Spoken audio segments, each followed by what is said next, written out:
everyone, welcome to my channel. My name's Pierre and this is Simple Home Brew. This is episode 2 of my Brew Shed series. We start off with basically the interior. So what I'm doing today is talking about how I lined the interior, how I walled it and everything else. So stick around for that.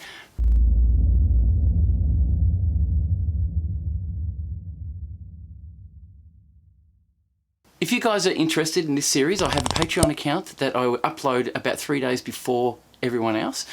So if you sign up on Patreon, you help my channel and you also get to see videos before everyone else does. So after building my shed, I found that it was fairly hot. The actual roof is made of steel. And like I said, our temperatures here can fluctuate fairly broadly. So with that, I found that on a summer's day, that was baking hot. It would get up to 50 degrees Celsius in my shed, which I'll pop a little Fahrenheit up there for you guys to have a look at, just here.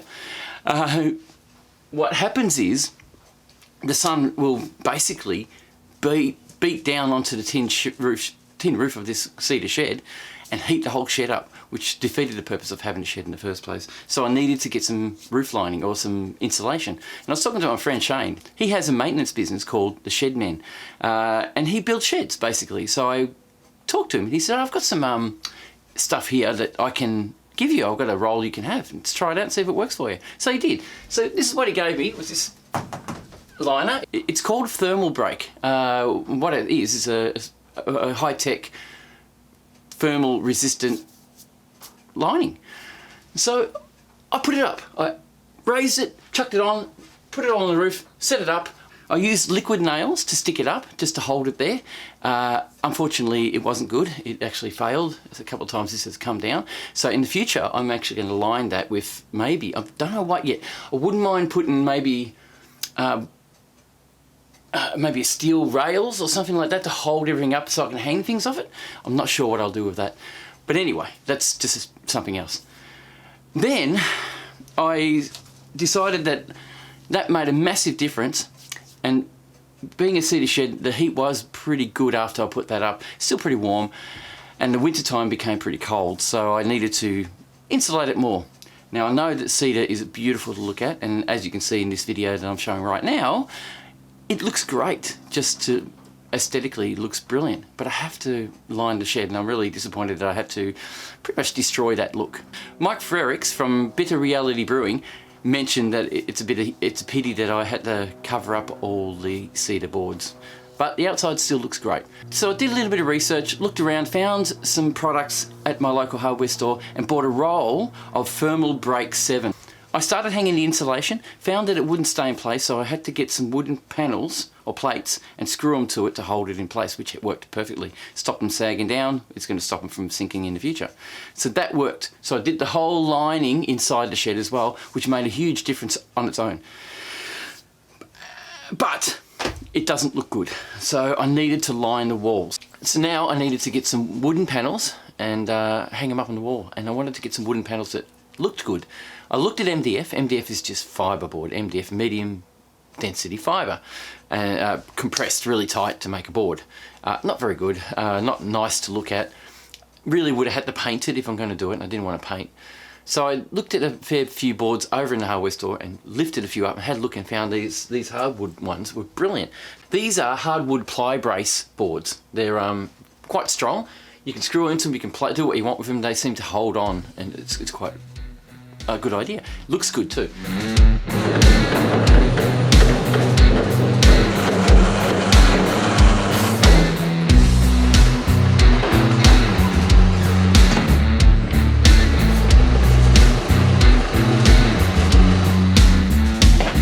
Hi guys, this is me just doing another report on me renovating my shed.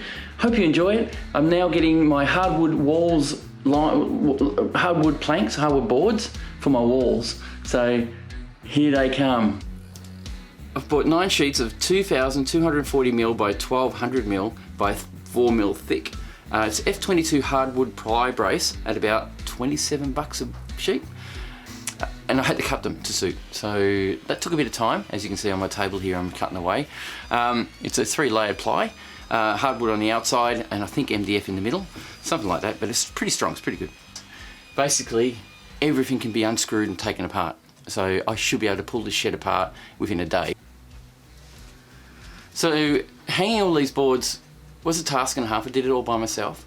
My son would every now and again come out and say hi and then go back inside, which is fine. It's not his project, it's mine. So in the future, what I want to do is keep decorating it, put old type plaques on the walls like this. This is a good little plaque, pardon me. This is like a really good little plaque. Things like this. I do like whiskey, so I'm going to hang that somewhere soon. I haven't got a place for it yet, but that will be going up. I love those little things. I like the little knickknacks to show you. Ice cold beer. I have a old plate here, screw it on the wall. I'll show you a photo of that. It's old, it's been around. Well, we got that at a garage sale, would have been 15, 20 years ago, and I found it in the shed when I cleaned out my shed. I found it, and it's been sitting around in a box for 15 years or more. And that was old when I bought it, so I'm really wrapped that I've still got it. So I cleaned her up, popped up on the wall. I want to line this a little bit with knickknacks and memorabilia if I can. I need to get some though. It's really hard to find. And dress it up. I'm also wanting to mount my mill. I bought a mill, which is something that I wanted to do. So I'm going a bit more deeper into all grain brewing. So that'd be awesome. That's something I'll film and put as part of this shed series. And maybe do some more aesthetic fixes. There's one massive thing I want to do though. This lining here needs to be covered up. I want to actually tidy this up and make it more, make it nice. So I really have no idea what to do yet. I'm going to do a lot of research and find some stuff. I've got a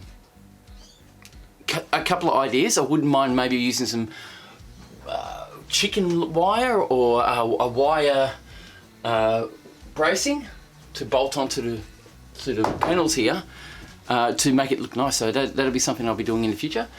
So yeah, so I appreciate you guys watching this video. It's been great and fun doing.